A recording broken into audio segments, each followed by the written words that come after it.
इस वीडियो में हम देखने जा रहे हैं कि एक फ्रेज क्या होती है। फ्रेज का जो कॉन्सेप्ट है उसको कंफ्यूज किया जाता है क्लॉज के साथ, लेकिन फ्रेज जो है it is a different thing और काफ़ी स्टूडेंट्स को जो है इसको अंडरस्टैंड करने में बड़ी प्रॉब्लम होती है। तो इसलिए हम इसको एक्सप्लेन करेंगे फ्रेज के कॉन्सेप्ट को और एग्जांपल से अंडरस्टैंड करने की कोशिश करेंगे। तो let's start with the definition of phrase. ये एक ऐसा ग्रुप होता है दो या दो से ज़्यादा वर्ड्स का जो एक दूसरे से किसी ना किसी तरह रिलेटेड होते हैं। और जो इसका सबसे अट्रैक्टिव फीचर है, इम्पोर्टेंट फीचर है, वो ये है कि इसमें सब्जेक्ट और वर्ब नहीं होते। ये कोई भी दो या दो से ज़्यादा अल्फाज हो सकते हैं जो कि एक दूसरे से किसी ना किसी तरह रिलेट करते हैं। एक एक सेंटेंस की एग्जांपल है हमारे पास, a tall boy was laughing at the joker. तो यहाँ पर एक सेंटेंस जो है उसमें तीन फ्रेजेस हैं। First is a tall boy जो कि है noun phrase, was laughing is the second phrase that is verb phrase, and at the joker is the third phrase that is adverbial phrase. Phrases को जो identify यहाँ पर किया जा रहा है वो सेंटेंस में उसके फंक्शन के अकॉर्डिंग किया जा रहा है। तो नाउन फ्रेज में जो मेन वर्ड है, हेड वर्ड है, वो नाउन है और जो हेड नाउन है इसमें वो है बॉय। वर्ब फ्रेज में मेन वर्ब जो है वो है हमारा हेड वर्ब और वो है लाफिंग। और एट द जोकर जो है यहाँ पर ये है तो प्रेपोजिशनल फ्रेज, लेकिन सेंटेंस में चूंकि एडवर्ब के तौर पर काम कर रही है इसलिए यहाँ पर ये एडवर्बियल फ्रेज है और ये किस वर्ब के मीनिंग में एडिशन कर रही है, लाफिंग। तो जो फ्रेज के फंक्शन है एक सेंटेंस में या क्लॉज में वो हम किस तरह से आइडेंटिफाई करते हैं उसके उस सेंटेंस में फंक्शन के अकॉर्डिंग। अब हम कुछ एग्जांपल्स देख लेते हैं फ्रेजेस की, जिसमें है नाउन फ्रेज की एग्जांपल है अ स्मॉल वाइट कैट। तो इसमें हेड वर्ड जो है वो नाउन है और नाउन कौन सा है इसमें, कैट। कैट नाउन है और अ स्मॉल वाइट जो है वो क्या है, डिटर्मिनर्स है या एडजेक्टिव्स हैं जो उसको वो कर रहे हैं, एडिशन कर रहे हैं, उसको मॉडिफाई कर रहे हैं। उसके बाद है जी वर्ब फ्रेज की एग्जांपल। तो आर रनिंग इसमें वर्ब फ्रेज है, रन इसमें मेन वर्ब है और आर जो है वो ऑक्सिलरी या हेल्पिंग वर्ब है। उसके बाद है वेरी टॉल। तो ये एक हमारे पास एडजेक्टिव फ्रेज है। एडजेक्टिव फ्रेज किससे मिलकर बन रही है, इंटेंसिफायर और एडजेक्टिव से। तो इसमें वेरी जो है वो इंटेंसिफायर है और जो इसमें टॉल है वो एडजेक्टिव है। उसके बाद है इन द फॉरेस्ट। तो ये हमारे पास है prepositional phrase. Prepositional phrase start होती है प्रपोजिशन से और एंड हो रही होती है किसी नाउन या प्रोनाउन में। तो इन द फॉरेस्ट जो है वो हमारे पास प्रपोजिशनल फ्रेज है और उसके बाद वेरी केयरलेसली जो है ये हमारे पास एडवर्बियल फ्रेज है। एडवर्ब्स जो है मोस्टली एल वाई पर एंड होते हैं, इसकी एक ये भी है और दूसरा इसमें इंटेंसिफायर है और क्या है, एडवर्ब है। तो ये एडवर्बियल फ्रेज आ गई हमारे पास। अच्छा, फ्रेज का फंक्शन जैसे मैंने आपको पहले बताया कि फ्रेज क्या फंक्शन परफॉर्म करती है। तो फ्रेज जो है वो किसी सेंटेंस या क्लॉज में डिफरेंट फंक्शन परफॉर्म कर रही होती है और वो फंक्शन कौन से होते हैं, या वो नाउन के तौर पे फंक्शन परफॉर्म करती है, वर्ब के तौर पे, एडजेक्टिव के तौर पे, एडवर्ब के तौर पे या प्रपोजिशन के तौर पर। और इसका जो फंक्शन है वो डिपेंड करता है इसकी कंस्ट्रक्शन पर। अगर ये एक नाउन के तौर पे बनी हुई है या एडजेक्टिव के तौर पे बनी हुई है या प्रपोजिशन और एटसेट्रा। अच्छा जी, इनके फंक्शंस और कंस्ट्रक्शंस को देखते हुए डिफरेंट टाइप्स ऑफ फ्रेजेस जो हैं वो हमारे पास हैं और कुछ टाइप्स जो हैं वो यहाँ पर मैंने डिस्क्राइब किए हैं, जिसमें नाउन फ्रेज है, वर्ब फ्रेज है, एडजेक्टिव फ्रेज है, जेरेंड फ्रेज है, इन्फिनिटिव फ्रेज है, पार्टिसिपल फ्रेज है, एडवर्ब फ्रेज है, प्रपोजिशनल फ्रेज है, अपोजिटिव फ्रेज है और एब्सोल्यूट फ्रेज है। इसमें से अगर आप देखें जो नाउन, वर्ब, एडजेक्टिव, एडवर्ब और प्रपोजिशनल फ्रेज हैं, these are the common ones और ये ज़्यादा यूज होती हैं। और जो ये जेरेंड है या इन्फिनेटिव है, पार्टिसिपल है, पॉजिटिव है या एब्सोल्यूट फ्रेज है, ये भी बहुत ज़्यादा यूज होती हैं, लेकिन ये उस तरह से एडवांस्ड राइटिंग में चली जाती हैं। बेसिक में हमारे पास वही जो बेसिक पार्ट्स ऑफ स्पीच के अकॉर्डिंग फ्रेजेस आती हैं वो हैं। वन बाय वन हम इनको डिस्कस करेंगे। तो सबसे पहले जो है वो नाउन फ्रेज आती है। नाउन फ्रेज में एक नाउन होता है और दूसरे रिलेटिव वर्ड्स होते हैं और ये जो रिलेटेड वर्ड्स हैं ये क्या हो सकते हैं, ये मॉडिफायर्स हो सकते हैं, डिटर्मिनर्स हो सकते हैं जो कि उस नाउन को मॉडिफाई कर रहे होते हैं। और नाउन फ्रेज का फंक्शन जो है वो एक नाउन का फंक्शन है, यानी ये एक सेंटेंस में नाउन के तौर पर वर्क करती है। और इसमें क्या क्या होता है, किस तरतीब से होता है, एक नाउन फ्रेज में नाउन पहले आता है और उसके बाद मॉडिफायर या डिटर्मिनर आते हैं, या फिर मॉडिफायर और डिटर्मिनर पहले आते हैं और नाउन जो है वो बाद में आता है। कोई भी इसमें से केस जो है वो नाउन फ्रेज का हो सकता है। एग्जाम्पल इसकी अगर आप देखें तो he is wearing a nice red shirt, तो शर्ट यहाँ पर हेड नाउन है और अ नाइस रेड जो है ये मॉडिफायर्स हैं जो इस शर्ट को मॉडिफाई कर रहे हैं, तो ये पूरी की पूरी नाउन फ्रेज है जो कि रेड में हाईलाइट हुई हुई है। इसी तरह से a glass full of water में वाटर जो है वो ग्लास जो है वो मेन नाउन है, हेड नाउन है, और फुल ऑफ वाटर जो है वो इसके मॉडिफायर्स हैं। The boy with brown hair जो है ये हमारी नाउन फ्रेज है, और a man on the roof जो है वो हमारी नाउन फ्रेज है जिसमें हेड नाउन जो है वो मैन है।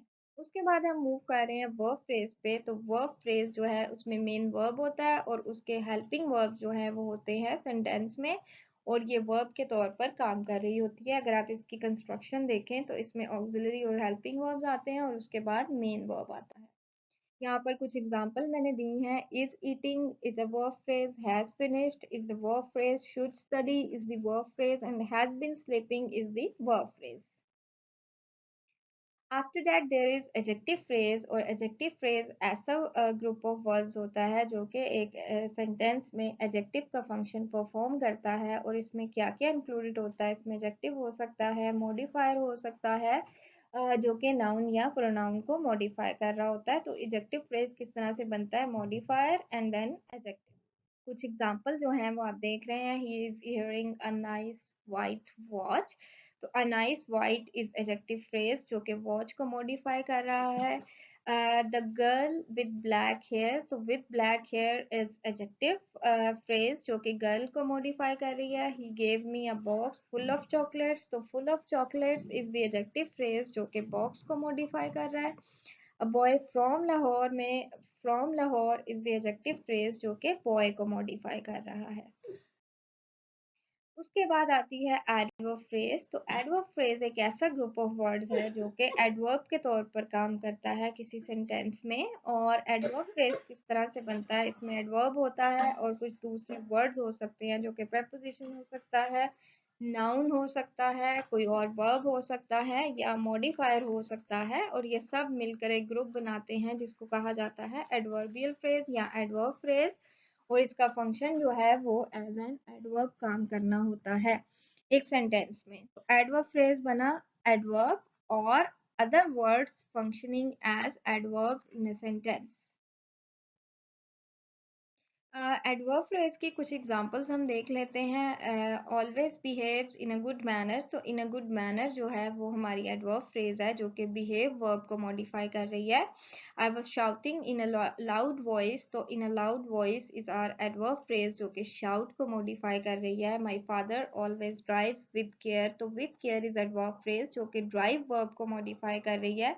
She returned in a short while, तो in a short while is adverb phrase जो कि verb return को।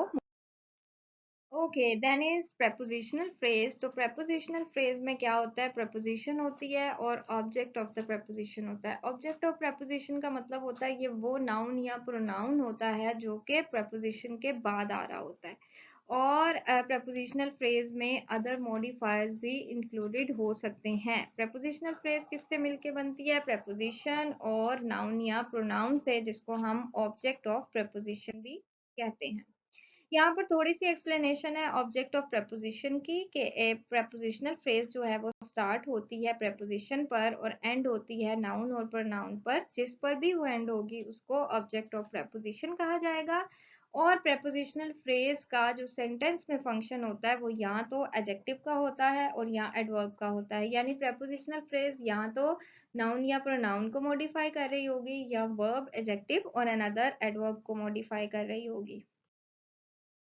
उसके बाद आती हैं कुछ प्रपोजिशनल फ्रेज की एग्जांपल्स, जैसे on a table, near a wall, in the room, at the door, under a tree. तो इसमें a table is the object of preposition, wall is the object of preposition, room is the object of preposition, door is the object of preposition, and tree is the object of preposition under.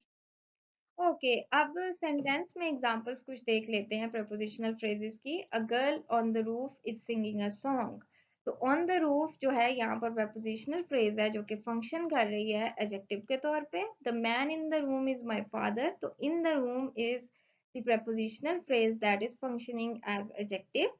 And Alia is shouting in a loud voice. So in a loud voice is prepositional phrase that is working as an adverb. And the child always behaves in a good manner. So in a good manner is prepositional phrase that is acting as an adverb. After that comes the infinitive phrase. Infinitive phrase आपको पता है infinitives क्या होते हैं, जिसमें two plus verb की first form लगी होती है और उसके बाद जो भी मॉडिफायर्स आएंगे या अदर वर्ड्स जो कि इन्फिनेटिव के साथ एसोसिएटेड होते हैं उस पूरे ग्रुप ऑफ वर्ड्स को हम कहते हैं इन्फिनेटिव फ्रेज। तो इसमें टू आ गया, simple first form of verb आ गई और अदर वर्ड्स या मॉडिफायर्स आ गए। और जो इन्फिनेटिव फ्रेज का फंक्शन है वो भी यही है कि वो एडजेक्टिव, एडवर्ब या नाउन के तौर पर वर्क करती है किसी सेंटेंस में। एग्जांपल्स देख लेते हैं। He likes to watch movies, तो ये है हमारी यहाँ पर एज नाउन और ऑब्जेक्ट वर्क कर रही है। To earn respect is a desire of everyone, तो यहाँ पर भी एज ए नाउन और सब्जेक्ट के तौर पे वर्क कर रही है। He shouted to inform people about the fire, तो यहाँ पर to inform people is infinitive phrase जो कि adverb के तौर पर काम कर रही है। He made a plan to buy a new house, तो to buy a new house is an infinitive phrase जो कि adjective के तौर पर work कर रही है। इसके बाद आती है जेरेंट फ्रेज। जेरेंट का जैसे आपको पता है कि जब वर्ब और आईएनजी, वर्ब की फर्स्ट फॉर्म और एंड आईएनजी को इकट्ठे यूज होते हैं एज अ नाउन तो उसको हम जेरेंट कहते हैं। तो जेरेंट फ्रेज जो है इसमें क्या होता है, जेरेंट हो सकता है और अदर मॉडिफायर्स और रिलेटेड वर्ड्स हो सकते हैं। और जो जेरेंट का काम है वो जिस तरह मैंने आपको बताया कि जब वर्ब की first form plus ING as a verb function करते हैं तो वो नाउन के तौर पर जब फंक्शन करते हैं तो उसको हम कहते हैं जेरेंट। तो ये भी acts as a noun in a sentence. इसकी एग्जांपल्स हम देख लेते हैं। I like dancing on the stage, तो ये नाउन या ऑब्जेक्ट के तौर पर वर्क कर रहा है। Dancing on the stage is a gerund phrase. She started thinking about the final result, तो thinking about the final result is the gerund phrase और ये नाउन और ऑब्जेक्ट के तौर पर काम कर रहा है। And eating late at night is bad habit, तो ईटिंग लेट एट नाइट जो है वो हमारा जेरेंट फ्रेज है और ये नाउन या सब्जेक्ट के तौर पर काम कर रहा है। और वीपिंग ऑफ अ बेबी जो है ये हमारा जेरेंट फ्रेज है जो कि नाउन या सब्जेक्ट के तौर पे वर्क कर रहा है। उसके बाद आती है पार्टिसिपल फ्रेज। पार्टिसिपल दो तरह के होते हैं, एक प्रेजेंट पार्टिसिपल होता है और एक पास्ट पार्टिसिपल होता है। जो फर्स्ट फॉर्म ऑफ वर्ब और आईएनजी जब वर्ब के तौर पे यूज होता है तो उसको हम प्रेजेंट पार्टिसिपल कहते हैं और जो थर्ड फॉर्म ऑफ वर्ब होती है उसको हम पास्ट पार्टिसिपल कहते हैं। पार्टिसिपल फ्रेज किस तरह से बनती है, जिसमें आप प्रेजेंट या पास्ट पार्टिसिपल और उसके साथ मॉडिफायर्स या कुछ और रिलेटेड वर्ड्स हों तो हमारी पार्टिसिपल फ्रेज जो है वो बनती है। इसमें अब फ्रेजेस जो हैं वो प्रेजेंट पार्टिसिपल्स के साथ कुछ एग्जांपल्स हैं एंड देन कुछ पास्ट पार्टिसिपल्स के साथ हैं। Lounging by the pool is the present participle phrase. Chasing a butterfly present participle phrase. Watching silently participle phrase. And then struck by lightning, driven to succeed and loaned out, these are the phrases with past participles. Last is the absolute phrase. Absolute phrase जो है ये बहुत ही tricky होती हैं क्योंकि ये किसी particular word को मॉडिफाई नहीं करती बल्कि होल सेंटेंस के मीनिंग में एडिशन कर रही होती हैं या उनको मॉडिफाई करती हैं। इनका फंक्शन होता है कि ये एक्स्ट्रा इंफॉर्मेशन जो है वो ऐड करती हैं और ये ज़्यादातर कोमा या डैशेस से एक सेंटेंस में सेपरेट हुई होती हैं। और एब्सोल्यूट फ्रेज किससे मिलकर बनती है, इसमें नाउन हो सकता है, प्रोनाउन हो सकता है या कुछ और मॉडिफायर्स हो सकते हैं और मॉडिफायर जो होंगे वो ज़्यादातर पार्टिसिपल्स ही होंगे। एग्जाम्पल देख लेते हैं। With the tide coming in most beachgoers were packing up, तो एब्सोल्यूट फ्रेज इसमें है with the tide coming in जो कि कॉम्प्लीमेंट कर रही है most beachgoers were packing up.